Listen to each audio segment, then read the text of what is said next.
Hello, today we are going to learn how to use the properties of angles in quadrilaterals effectively to solve problems. Okay, here we have a problem. We have, as you see, we have a shape. We have some clues given. The problem is not written down. The problem is not written in words, what you have given or what you have not given. So you need to use the clues from the figure. So here's the first clue I see is this line here and this line here, both equal. But I have this clue here as well. Both these sides are parallel. So I have a quadrilateral here that is not any quadrilateral.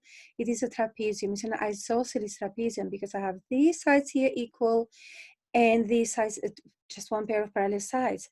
And what do I have? If the trapezium, if this is a isosceles trapezium, that means these angles here at the base, so the red angle here and this angle here, which I'm going to label with a lowercase d, both of them are the same. What else do I have? I have these two sides here, so CE equals ED. Again, this is the clue.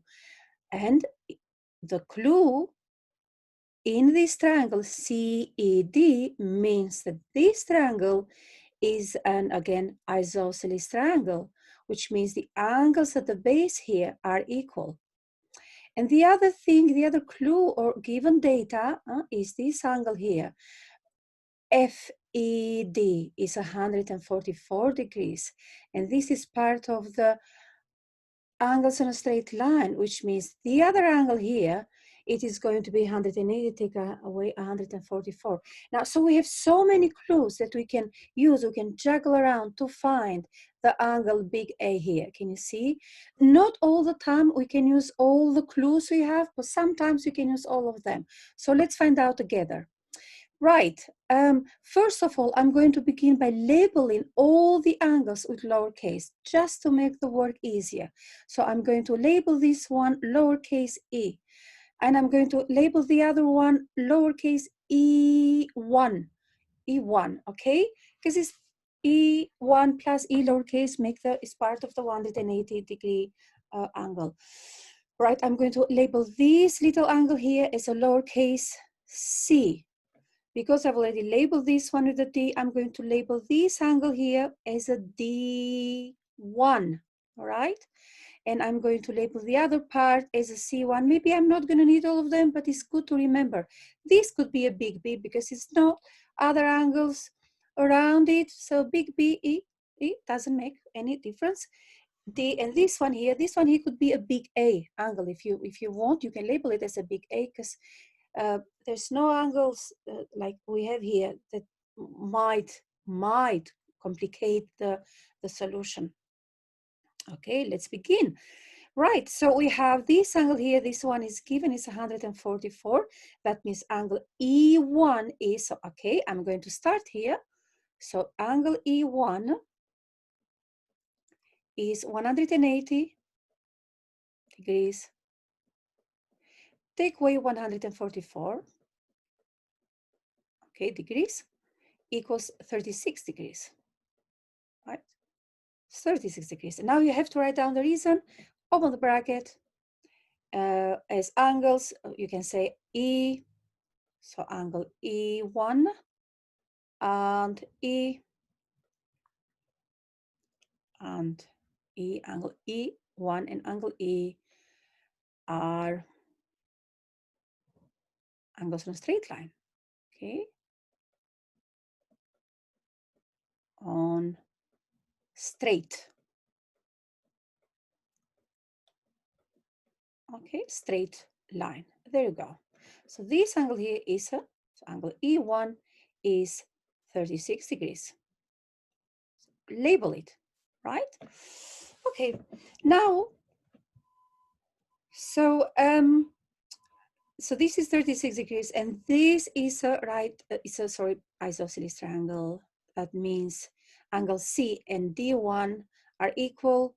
So it's going to be 180, take away 36, again 144, 144. So divided by 2, so each of these one is going to be 72 degrees. So C, angle C equals angle D1 equals 180. Take away 36 divided by 2. Okay, equals 72 degrees. Again, in brackets, CDE, triangle CDE, isosceles. Isosceles, okay? And CD, angle C and D are angles at the base, okay? And angles, right? This is just a comma, okay? At base, there you go, just like that. You have to write the reason down. So this angle here equal to this one angle here, all right? 72 degrees each, so label it. When you label the angles that you find out on the picture, it just makes the work so easiest because it's visual as well. Right, so this is 72, this is 72, that means, can we use,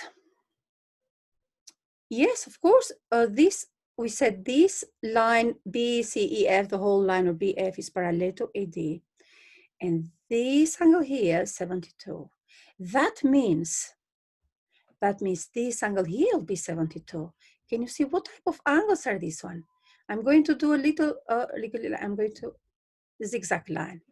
What angle are this one? Can you see? Part of the zigzag line, all this one here. So it's a Z angle, ZA, alternate angle. So this is 72, that means angle D is gonna be 72. So please write it down. Angle C is D1, actually, D1. Is D. So angle C equals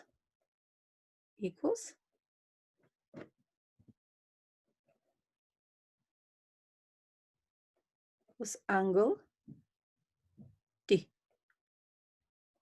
equals 72 degrees.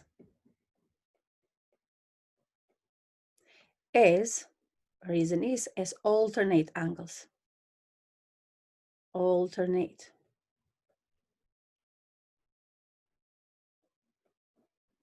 As alternate angles. And in brackets, BF parallel AD.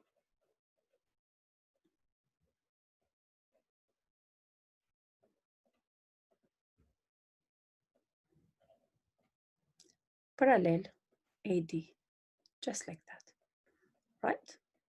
So this is 72. But we said that the trapezium BCDA, it's an isosceles trapezium because sides BA and CD are the same. Can you see? That means angle A, our big angle A here, it is going to be 72, yeah, is equal angle lowercase d equals 72 degrees. And in brackets, B, C, D, D, A, isosceles trapezium. Trapezium. Okay, trapezium. Right. And that's it. So we found out the angle A is 72 degrees. Can you see how we used almost all the clues? And we wrote the reasons down. So why these angles are equals. And you always begin with the angles that you know, the known angles, the 144 degrees, or any angles that you are given the number of the degrees, and then take it from there, right? So here's another question similar to that one for you to solve. You need to work out the size of angle ABE. So this angle here, the red one. Give reasons for your working out. You have this angle here is 80 degrees, another angle 130 degrees, another angle here 120 degrees. You have a pair of parallel sides. Remember, parallel sides, you might get something like corresponding angles in a F shape or any Z shape. So look at it closely, what you can get, and just follow. And there's quadrilateral here. This is a exterior angle, and it's part of the straight line angle as well. So yeah, there's so many clues for you to work out the size of angle B. But I advise you, before you begin, label the 3 letters angle, label the angles with a lowercase. Believe me, the work is going to be so much easier. And follow the steps. Thank you very much for watching my steps. Bye-bye. Have a lovely day.